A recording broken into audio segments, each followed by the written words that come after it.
The major theme in my life has been education, and education is really important for a host of reasons. And then where you get educated matters. The University of Phoenix really allowed me to continue to work and finish my degree at the same time. I find myself back, number of years later, going to graduate school again and choosing University of Phoenix again, because it does allow for that flexibility. And I do appreciate the expertise that comes from the professors that are working in industry while they're also teaching at night. I think that's really important. You couldn't ask for a better institution to help you through that.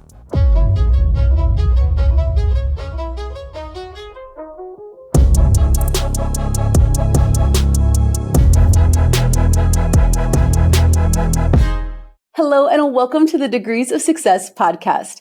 I'm your host, Frida Richards, and today we have an incredible guest, Rich Valerga. He is a two-time University of Phoenix alumni, getting his bachelor's and a master's here at University of Phoenix, and he's currently enrolled to get his doctorate of management as well.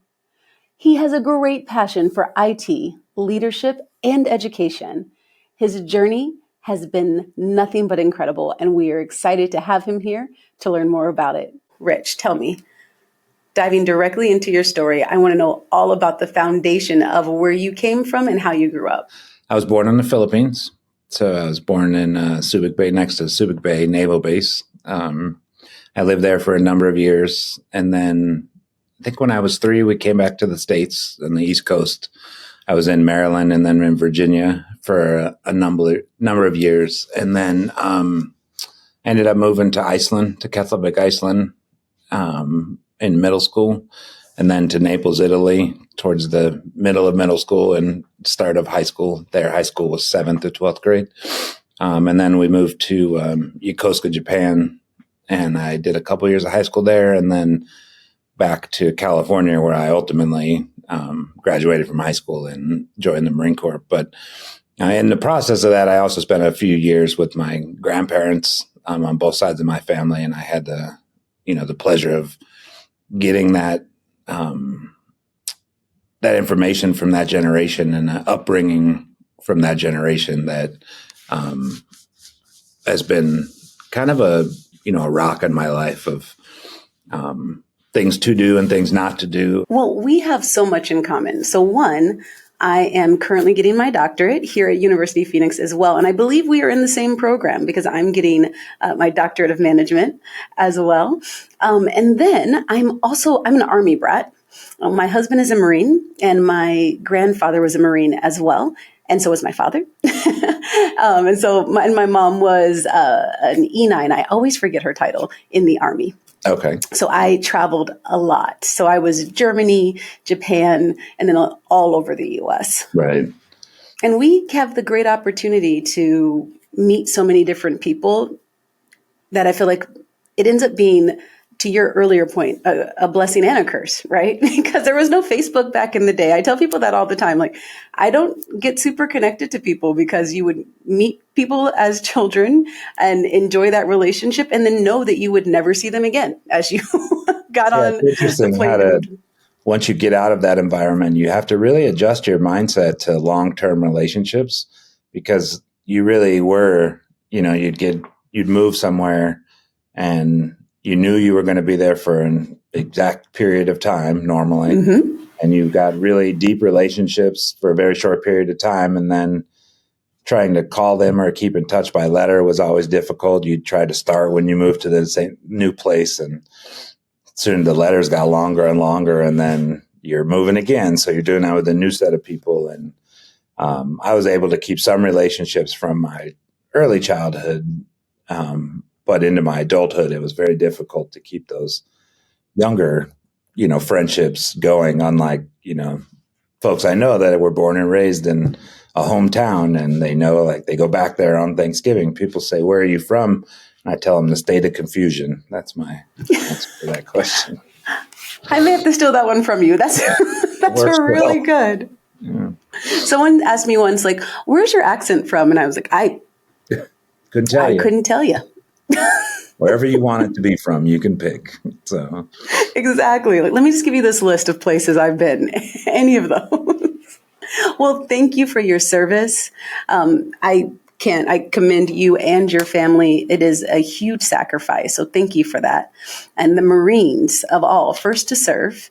I would tell you my husband would say hoorah, but I know that that's the Army. And I don't remember the Marine one. Hoorah. It's a little bit different, but yeah. Hoorah. So with that said, you have done so much, and we're only at 17. Right. So at 17, you enlist, and then you move from that to serving pizzas or delivering pizzas, coming to Phoenix, working for both Caesars and Papa John's, right? So do you make a mean pizza right now? I do. We try as a family to have pizza night, once a month or a couple times a month. And so I'm teaching the kids how to flatten dough and how to stretch a pizza and slap a pizza and how to put sauce on a pizza the right amount. And the little ones really like it. The older ones, when they come to visit, they don't participate as much as they used to when they were little. They just want to eat it. They don't care about making it. But the little ones like to throw the cheese and eat the pepperoni while you're trying to put it on the pizza instead of the little ones really like it. So it's a good family. So since you're such a pizza pro, you're going to have to give us at least a few tips for us to be able to go and try to make some incredible pizza.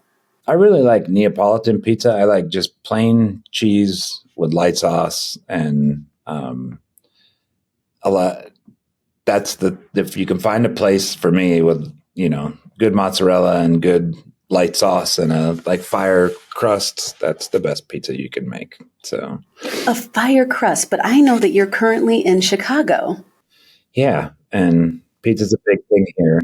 Yeah, the deep dish pizza. So I don't care for the Chicago style pizza. It's probably criminal to say that here, but I don't like the deep dish pizza. I like a very thin wood fired pizza. So. They're going to come get you. They're going to make you come back to Arizona. Oh my goodness. So after making pizzas, you decide, I need to go back to school. You end up deciding to be a driver, and you're driving at night? Yeah. I did 3 to 11 p.m., the afternoon, late night shift, the last shift. So you're doing that and going to school. Correct. Where did you get this hustle from? Where did your inspiration come from? I think I didn't, I saw a lot of friends.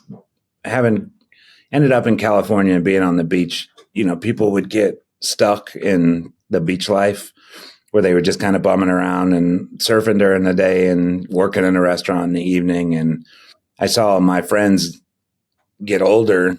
They were older than me to start with. And I saw them continue to age. And I realized I didn't want that for me in life. It took a while to get to that point, but there is definitely a point where it clicked. And it's I want more than this. And the only way I'm going to be able to do this is to do something else.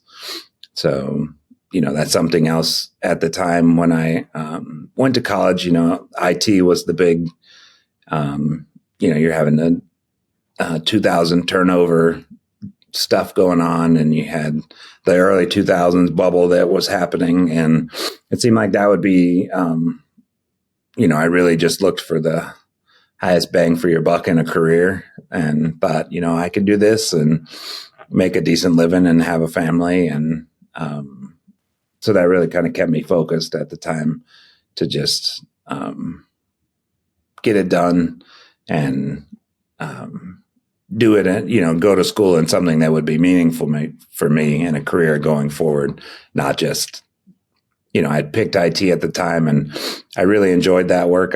My friends and I would at that point do a lot of computer programming and other things. But I did realize early on that I didn't want to become a programmer. I wasn't quite excited about sitting and typing for a career. I preferred the telecommunications aspect of things. That seemed so network and telecommunications seemed a little more interesting to me. And that's what I focused on in school. And then with certifications, because what I did when I was about to graduate is I packed my daytime classwork or my nighttime classwork with daytime certification classes at another school that was doing like certifications at the time. There was just like a learning center. And so I would get my certifications and then go to school, then go to work, or just to try to be marketable when I got out of college. So how old were you at this time? 23. Yeah, 23, 24. So you're 23 and 24. You're getting a certificate during the day, also going to school during the day, and then working at night as a driver at 23 to 24.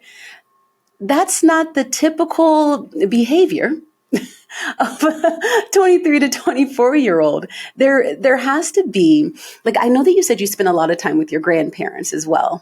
And your parents had you traveling a lot due to the military. Right. What did they instill in you? Or what did your situation instill in you that you, at 23 to 24, recognized, I don't want to be like these other gentlemen that are just kind of getting older on the beach, kind of letting life pass by. I'm going to completely change my life.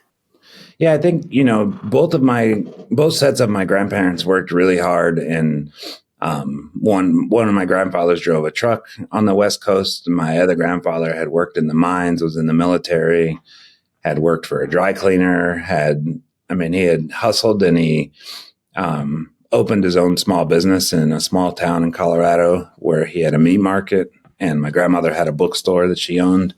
And I think just watching their work ethic growing up, and it doesn't hit you at the moment, but those are the memories that kind of, when you're having those moments in life where you're thinking about what's next, those are the bedrock moments that are in your thought process of, okay, this is what I should be doing. And like you discussed before, I'd done a lot of stuff early on in my early teens and late teens. I didn't really feel the need to continue on in that lifestyle of a typical 20-year-old. I felt like I was 10 years older in my mid 30s, or, having my quarter life crisis at 25 or whatever. So I think, watching my grandparents, and their work ethic, and my mother, she had gone to college later in life, and I think it took her 8 years to graduate for her bachelor's degree, but she stuck to it. And she also worked in IT, and she got her undergraduate in computer information systems. So it was kind of an interesting coincidence that my mom and I were doing the same kind of classwork at the same time. So I had someone to talk to. Oh, was it the same time? It was at the same. My mom was either finishing up, or I know she was working still at that point in the federal government, doing IT work in the federal government. So when I had questions about classwork and the practical application of classwork or certification program, she was doing it for a job, so she could answer my questions at the time. And so school, the military and school both were like big impacts in my life to kind of reconnect me to my family and kind of friends. Connect you back to your parents, the military with your father, and school with your mom. And you ended up getting the same degree. Yeah, she got one in computer science, which is a little bit different than the network and telecommunications work. But she did basically the job I wanted to do, and which was network administration.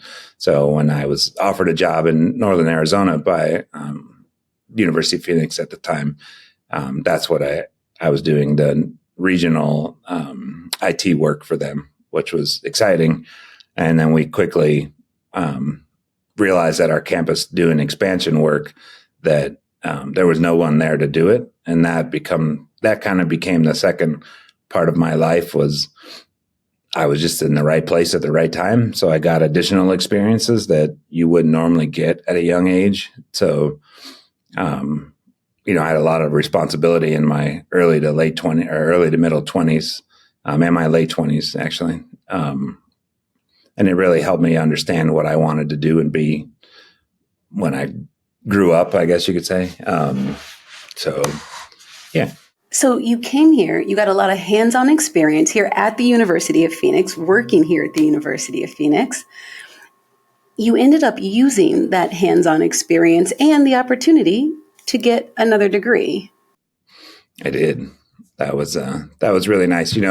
Education, now the inflation and at the time when I was looking at getting a master's degree, it was, how am I going to afford to do this? And it's I think a question a lot of parents ask when their kids are going into college, or a lot of people ask themselves when they're going into college, is this affordable? And University of Phoenix was always affordable. And then having that additional benefit as an employee to get reduced tuition was fantastic. And it gave you both sides of the story as well. Like, I didn't know higher education very much.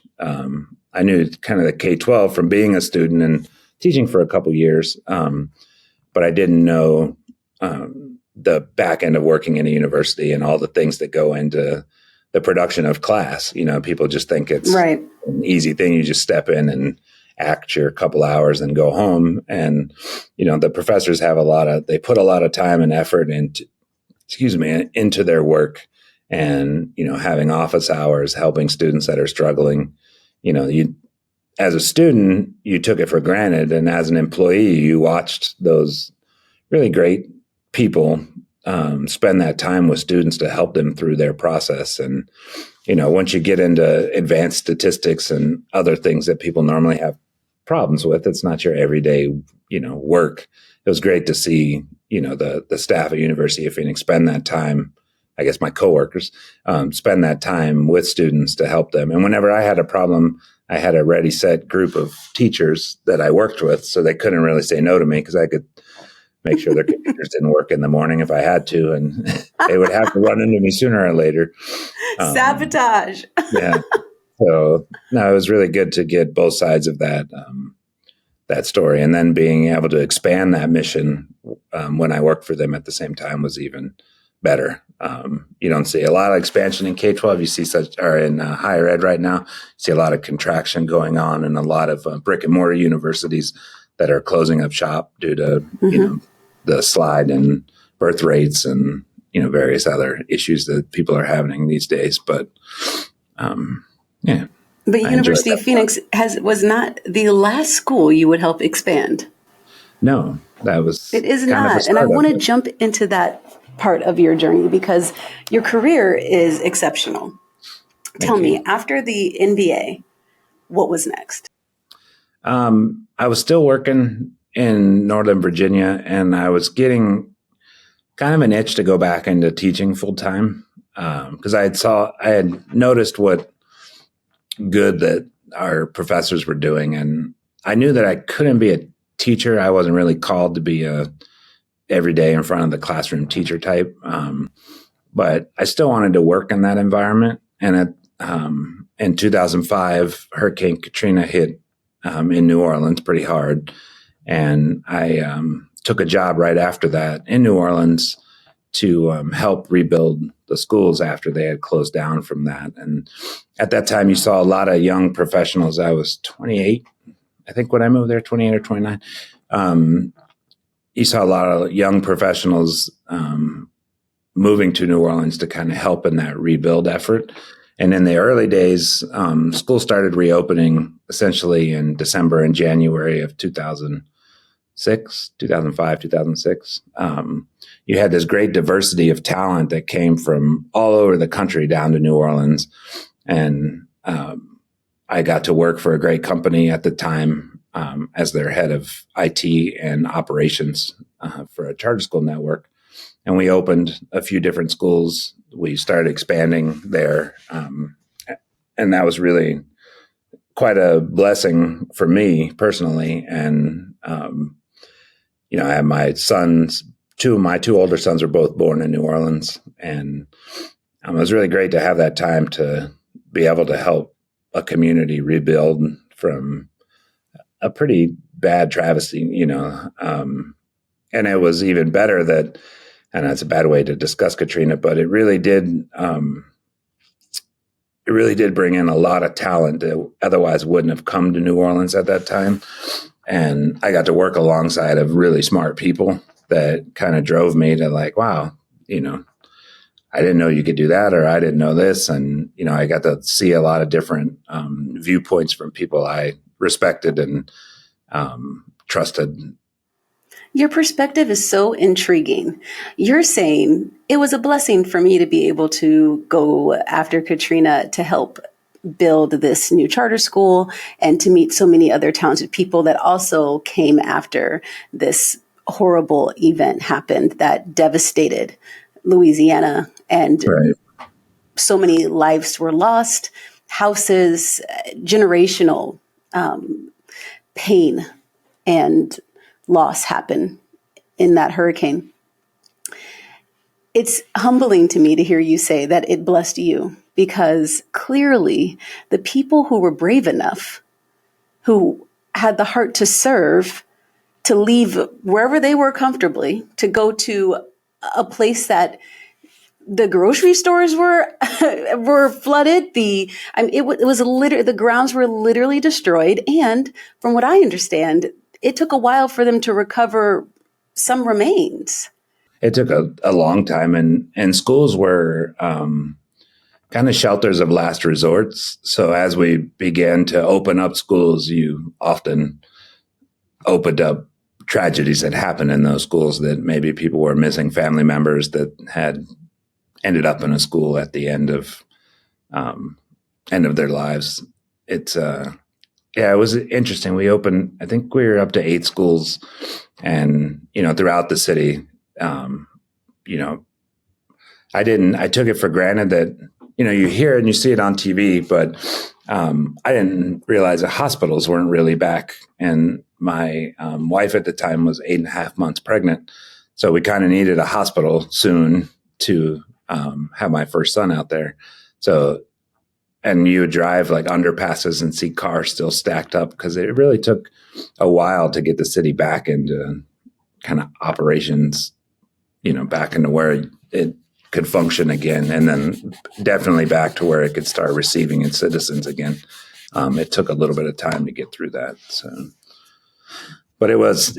I learned so much from that, and I got to meet so many interesting people that, again, otherwise I wouldn't have gotten the chance to meet them had I not volunteered to go down there and help with that. So, tell me your favorite memory from that time, something that sticks with you and reminds you of your passion and drive.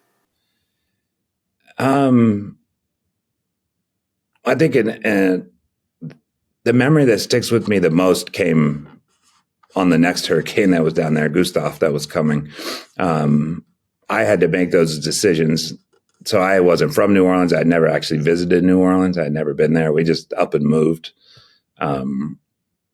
And so I didn't experience the should I stay or should I go portion of that hurricane. So while you feel like you can understand why people make decisions, you really don't understand until you're put in those situations where you have to make that decision. So I was put in that decision, and I had 2 small children at the time. And I was standing in my bedroom looking at my stuff and realizing that I couldn't fit all my stuff in a car to evacuate. And my kids had gone up to my mother's house and a few days before. So I was there alone, and the power hadn't gone out yet, but I was kind of looking to see, should I stay or should I go? And we had just put a lot of money into these new schools that we opened, because there was you hear a lot about how the federal government didn't respond to that tragedy. But in the end, they did respond well, and they put a lot of money into the city and the schools. And we had put a lot of money and time and effort into getting these schools back up and open again. And, having to make that decision of, do I leave or do I stay here and help protect, the assets we just put in? Because essentially it becomes a free for all when everybody leaves the city. Like as much law and order as they try to put, and the National Guard's out and people are out, there's still a lot of either, people trying to find a shelter, which, like I said before, they often came to schools. The mayor at the time suggested they go to schools, and us that ran those schools were like, no, like leave the city. Don't do this again. Gustav was supposed to be a, huge area, and it turned out being for somewhere else other than New Orleans. But I think that experience of just sitting there making that decision, and first making the decision that none of this stuff matters. So I just took pictures of my stuff because I figured I could give it to my insurance agent when I came back. And then I really just needed a, couple days, a week's worth of clothes in my car. So if I had to leave, I had some clothes for that time. And I ended up staying with our head of security at the time. He had 2 horses. So, making that decision and then being able to ride around the city on horseback with our head of security was really, it's a memory that really sticks with me because everybody was gone. My neighbors were gone.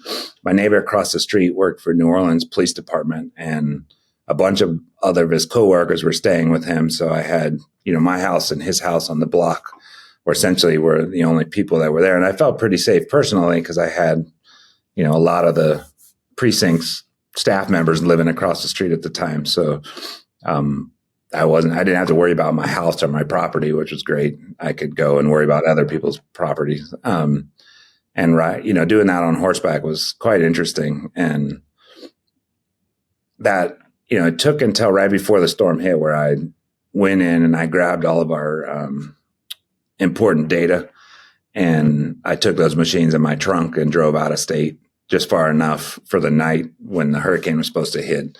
I went and stayed in a hotel for a night, and then I drove back in with the National Guard, tucked into the National Guard to go back and put it back online and get the system, because we have payroll coming up in a couple of days.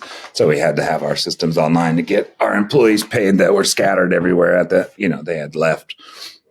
We had given everybody time off so that they would leave. So I went and put that back, and that was really, you're kind of alone. You have family, but you're alone. And then you're pondering this notion of like, I've collected all this stuff. What of it should I leave with? And you realize that stuff really doesn't matter. Like you can rebuy stuff.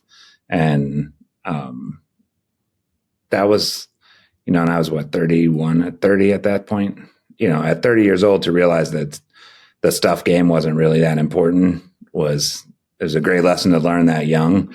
Although you fall back into those bad habits sometimes, you're like, oh, I want one of those because everybody has them, or I want one of these. And I really, I try to instill with my kids that, stuff isn't that important. The experiences and relationships you have are much more important than stuff, because you can always get stuff, but you can't always get the opportunity to travel overseas, or get the opportunity to go to college, or get the opportunity to spend with your family. Like even with the pandemic, I have my daughter was born in 2020 in January, and then we had the pandemic, and she got to spend all this time with me that my 2 older sons didn't get because I had to go back to work 2 days later. And my daughter got, I was able to work from home, and she got all that time with me, and it's really made a difference in her life. And I think, with my youngest son, now that he's 2, he's gotten some of that time, not quite as dedicated as my daughter, but it's been, in that, pandemic, I've really gotten more blessings from that to be able to stay home and work from home. And while it's challenging to do the work, I was again lucky where I am now to have the opportunity. Thank you so much for sharing that with us. And that somehow brings us to the end of this episode of Degrees of Success. I'm your host, Frida Richards, reminding you that your next chapter just might be your best one yet.